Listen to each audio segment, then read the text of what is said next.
Sir చాలామంది only Pawan Kalyan గారు ఉండవాలి. Okay, చాలామంది అనుకుంటున్న ఒక మాట అయితే అడుగుతాను సార్. అంటే మీరు సీనియర్ నాయకులు దగ్గరగా ఉంటారు అందరికీ అని, కాబట్టి నేను అడుగుతున్నాను.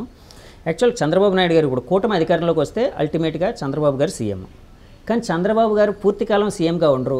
ఒక సంవత్సరం 2 ఏళ్ల తర్వాత లోకేష్ గారిని సీఎం అని చేయబోతున్నారు అన్న ఒక మాట అయితే వినిపిస్తుందండి.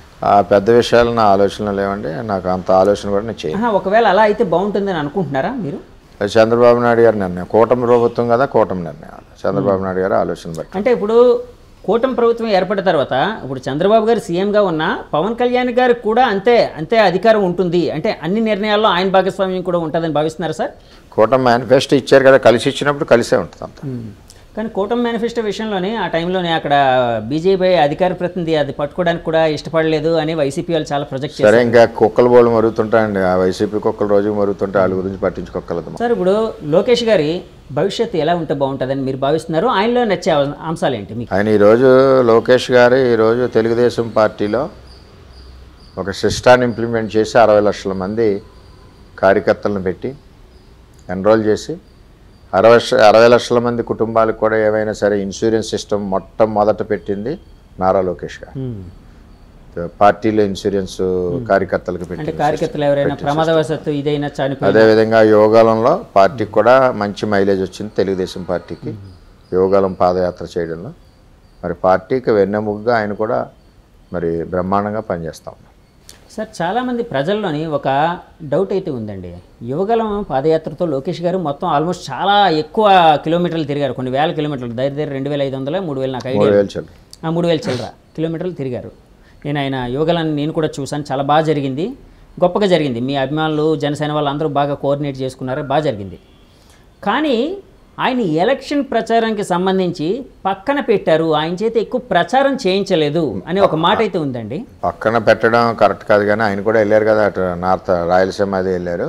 ఆయన కాన్స్టిట్యున్సీ మీద కొంచెం కాన్సన్ట్రేషన్ ఎక్కువ చేశారు. అంటే ఆయన ఎలాగైనా ఓడించాలని చెప్పి అవతల వాళ్ళు ప్రయత్నించడం వల్ల ఆయన ఎక్కువ అక్కడే కన్ఫైన్ అయిపోవాల్సి వచ్చిందండి ఆ నియోజకవర్గం. అలాగనే ఏం కాదు, ఆయన కాన్స్టిట్యున్సీ కొంచెం టైం స్పెండ్ చేశారు, అదేవిధంగా పార్టీ ఆఫీస్లో వర్క్ చేశారు. సార్, పవన్ కళ్యాణ్ గారి విషయంలో అంటే మీరు ఒక మాట మొన్న ఎక్కడో అన్నారు, ఏదో ఒక సందర్భంలో ఆయన మీకు దాహం వేస్తుందని చెప్పి ఆయన వెళ్ళి వాటర్ బాటిల్ తీసుకుని వచ్చారు సంథింగ్ ఏదో అని ఒక మాట అన్నారు. ఏంటి సార్ అది సిచ్యుయేషన్? అంటే అది తప్పుగా మీరు చెప్పకూడదు, సంస్కారం.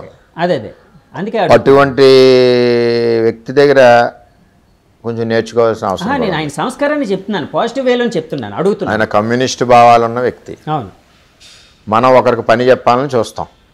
పవన్ కళ్యాణ్ గారు ఇంకొకరికి పని చెప్పడానికి చూడండి, ఆయన పని ఆయన చేసుకోవాలని చూస్తారు. అంటే ఇప్పుడు ఎంత వయసు వచ్చినా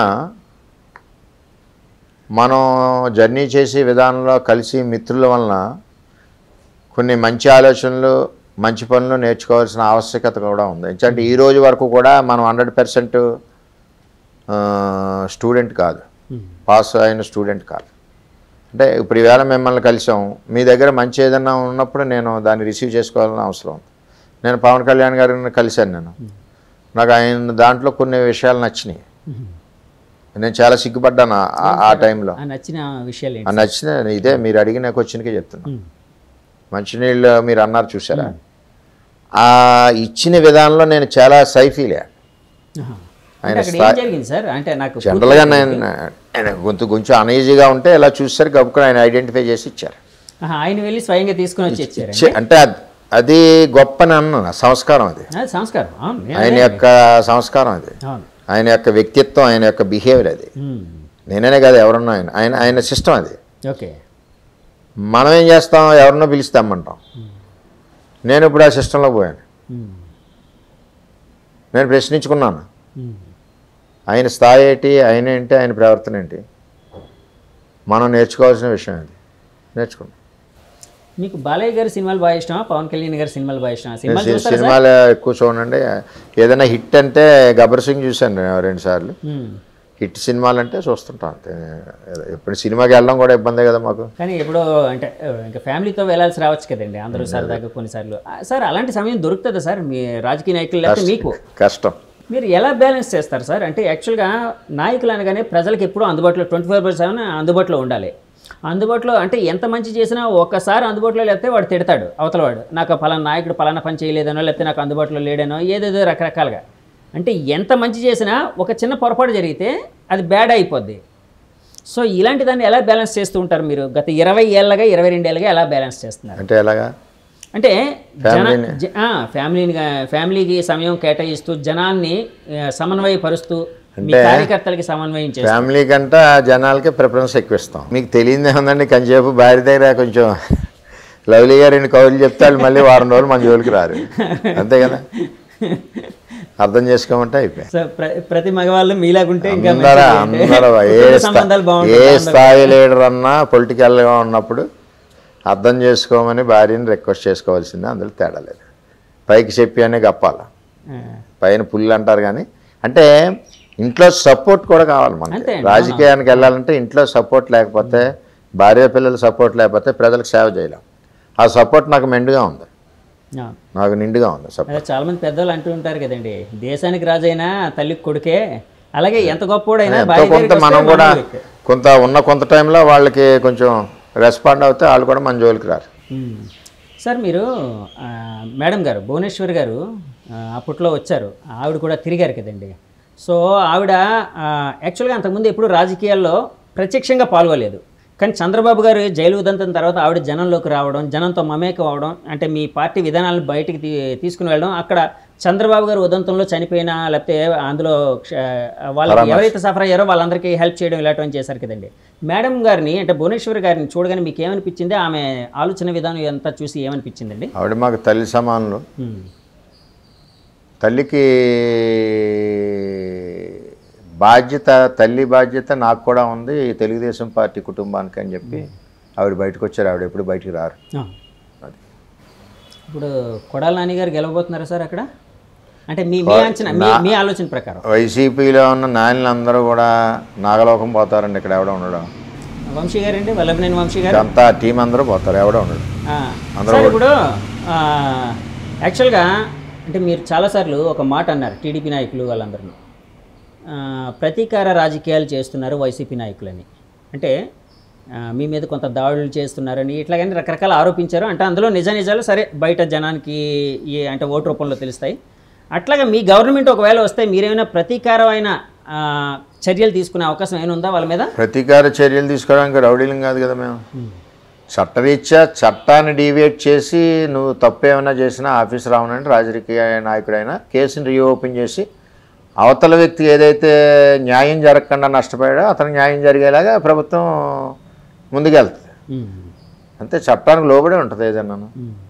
మీరు గంజాయి అమ్మారు, క్యాసినో క్లబ్ నడిపారు, ఇది క్లబ్ కాదు, ఇది మన ఇది మామూలుగా ఏదో అభిషేకం పూజ పెట్టుకున్నామని చెప్పి రిపోర్ట్ రాశారు పోలీసులు, మీకు కేసు నుంచి పక్క పెట్టారు. అది క్లబ్బు, అది నడిపింది, ఎవిడెన్స్, సీసీ ఫుటేజ్ అన్నీ ఉన్నాయి, అయినా మీరు న్యాయం చేయలేదు. మేము న్యాయం చేస్తాం. ఇప్పుడు మీరు గంజాయి అమ్ముతున్నారు, లేదు శివుడి ఈబూది అన్నారు, అది ఈబూది గంజాయి అన్నది ఇప్పుడు తేలుతారు. అంటే రెడ్ బుక్ ఉంది కదా, రెడ్ బుక్ లోనే చట్ట ప్రకారం చేస్తారు. అదే కూడా చట్ట ప్రకారం సార్. చట్ట ప్రకారం. ఇప్పుడు జగన్మోహన్ రెడ్డి గారిలో మంచి విషయాలు ఏమైనా చెప్పాలంటే ఏం చెప్తారు సార్? మీకు నచ్చిన విషయాలు ఏమైనా ఉన్నాయా? మంచి విషయాలు మీకు నచ్చింది? జగన్మోహన్ రెడ్డి గారి నాకు మంచి విషయాలు ఏమున్నాయి? 50 కేసులు తెచ్చుకోవాలా మంచి నచ్చాలంటే. ఆయన రోల్ మోడల్ ఎవరికైతే కాదు, నాకు చంద్రబాబు నాయుడు రోల్ మోడల్ అంతే. తెలుగుదేశం పార్టీ చంద్రబాబు నాయుడు గారు అంటే నాకు, ఆయన దగ్గర పనిచేయడం నాకు గర్వం. ఈ కొద్ది కాలంలో పవన్ కళ్యాణ్ గారి దగ్గర కూడా గర్వంగానే ఉంది, చాలా లవ్లీగా ఉంది, ఫ్రెండ్లీగా ఉంది. ఈ మధ్య ఎలక్షన్ తర్వాత మాట్లాడుకున్నారు సార్ మీరు పవన్ కళ్యాణ్ గారు? లేదు, తర్వాత కలవలేదు. ఆయన వర్క్లో ఆయన బిజీగా ఉన్నారు. ఓకే, రేపు వస్తారు కదండి? రారు, నా ఉద్దేశంలో రారు. ఆయన హెడ్ ఆఫీస్లో ఉండాలి కదా, రాష్ట్ర పార్టీ ప్రెసిడెంట్ అయినప్పుడు. సార్ ఇప్పుడు పవన్ కళ్యాణ్ గారు అండ్ వర్మ గారి మైత్రి బంధం పిఠాపురంకి ఏ విధంగా ఉపయోగపడబోతుంది? ఫుల్ అభివృద్ధి పదంలో దూసుకుపోద్ది. అంటే ఎలా ఊహించవచ్చు పిఠాపురాన్ని? రాష్ట్రంలో రోల్ మోడల్గా ఊహించవచ్చు. అంటే ఇందాకలా టెంపుల్ టూరిజం అన్నారు, అది కాకుండా ఇంకేమైనా అంటే ఇక్కడ చాలా ఉంటాయి. అప్పుడు ఏమన్నా అంటే దాన్ని స్టడీ చేసి ఏ విధంగా, అప్పుడు ఆల్రెడీ SEZ ఉంది, SEZలో ఇండస్ట్రీస్ తెస్తారు, అన్ఎంప్లాయ్మెంట్ యూత్కి అందరికీ ఎంప్లాయ్మెంట్ కల్పించడం, ఇవన్నీ ఉంటాయి. నాకు తెలిసి ఇక్కడ అంటే నేను కొంతమంది యూత్తో మాట్లాడినప్పుడు, ఎలక్షన్ ముందు మాట్లాడినప్పుడు చాలామంది యువత ఒక క్వశ్చన్ అయితే రైజ్ చేశారండి. అంటే ఇక్కడ మాకు సంక్షేమ పథకాలు అన్నీ అందుతున్నాయి, అది పక్కన పెడితే మాకు ఎలాంటి అభివృద్ధి అంటే ఒక ఉద్యోగం కోసం మేము ఎక్కడికో అదే వెళ్ళాలి, SEZ 8,000 ఎకరం ఉందంటున్నా కదా, దానికి సంబంధించి అది పక్కగా మీరు పక్కాగా చేస్తాం. మీ గవర్నమెంట్ వస్తే యాక్చువల్గా మొన్న ఎన్నో లక్షల ఉద్యోగాలని అన్నారు కదండి చంద్రబాబు నాయుడు గారు. ఎన్ని లక్షలు సార్? 2 లక్షల 4 లక్షలు 4 లక్షలు. సో అది పక్కగా చేస్తారు. సరే సార్, 2024 ఇప్పుడు మీరు రాబోతున్నారని అంటున్నారు, సరే వస్తారనుకుందాం. 2029లో లోకేష్ గారిని అప్పుడైనా ముఖ్యమంత్రిగా చూడొచ్చా? అప్పుడు ప్రజల పరిస్థితిని బట్టి, చంద్రబాబు నాయుడు గారి నిర్ణయాన్ని బట్టి. సరే సార్, లాస్ట్ క్వశ్చన్, కూటమి ప్రభుత్వం ఏర్పడితే పవన్ కళ్యాణ్ గారు ఎలాంటి రోల్లో ఉంటే బాగుంటుందని ఒక స్నేహితుడిగా, అంటే ఈ స్నేహబంధం ఈ మధ్య ఏర్పడింది కాబట్టి అడుగుతున్నాను, మీరు భావిస్తున్నారు లేకపోతే టీడీపీ నాయకుడిగా మీరు భావిస్తున్నారు? ఆయన ఇష్టం వచ్చిన రోజుల్లో ఎలాగున్నా మేము అభినందిస్తాం. అంటే కాదు సార్, పలానా అయితే అంటే బాగుంటుంది. కూటమి అన్నది అందులో ఆయన భాగస్వామి. ఆయన నచ్చిన రోజులు చంద్రబాబు నాయుడు గారు ఇద్దరు నిర్ణయించుకుని ఎలా ఉంటే అలాగా, దాన్ని మేము అందరం యాక్సెప్ట్ చేస్తాం. చంద్రబాబు గారు పవన్ కళ్యాణ్ గారి మధ్య ఆ అండర్స్టాండింగ్ని అంటే మీరు దగ్గర నుంచి చూసారు కదండి, ఎలా అనిపించింది సార్? అంటే ఇద్దరు నీతికి నిజాయితీకి మారిపోయారు. ఇద్దరు పేదవాళ్ళకి అభివృద్ధి చేయాలని ఆలోచన ఉన్న వ్యక్తులు ఇద్దరు, ఈ పరిపాలన పారదోడాలని ఆలోచించే వ్యక్తులు ఇద్దరు. అందుచేత మైండ్ ఇద్దరిదే ఒకే విధంగా ఉంది కాబట్టి కరెక్ట్గా కలిసింది. ఇది ఒక 20 ఏళ్ళ బంధం ఉంటుంది, అందులో తేడా లేదు.